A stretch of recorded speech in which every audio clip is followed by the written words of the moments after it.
Приветствую. Как оно? Ну, лучше всех. Это как оно и должно быть. На пенсии чего.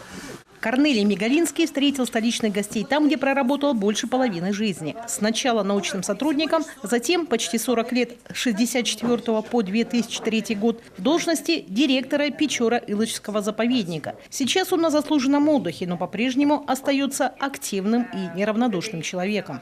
Корнелий Оттович, да, разрешите вам вручить благодарственное письмо председателя Государственного совета Республики Коми, поблагодарить вас за ваш труд, преданность, одержимость, патриотизм, за то, что вы внесли вклад в развитие региона нашего и, конечно же, в развитии нашего Печора-Илочского заповедника. Именно благодаря ему, как считается, заповедник активно развивался и достиг значительных успехов. Создана инфраструктура для обеспечения охраны заповедника, значительно укреплена материальная база центральной усадьбы, а в 1973-м появился уникальный музей природы.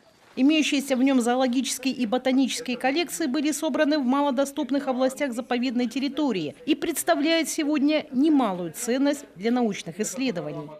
Здесь вот у нас представлены фактически самые такие распространенные животные, которые у нас обитают.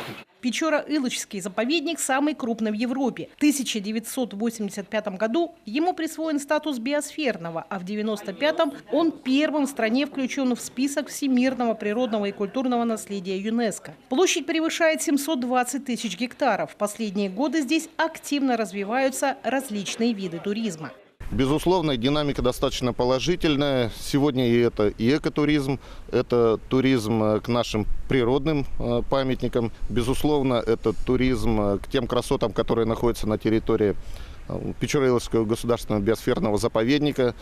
К нашему бренду, наверное, не только Троицко-Печорска, а Республики Коми, к Мань-Пупунеру.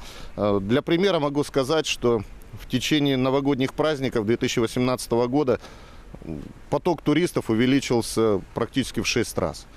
Более 300 человек посетило лосеферму, Якшу, музей. Лосеферма – одно из излюбленных мест для туристов. Пообщаться с сахатами приезжают не только из регионов России, но и из-за рубежа. Однако есть и нерешенные проблемы. По словам нынешнего директора заповедника Леонида Семакина, для роста поголовья надо построить вместительный загон для взрослых лосей, а также отремонтировать 60 километров труднопроходимой дороги из райцентра в Якшу.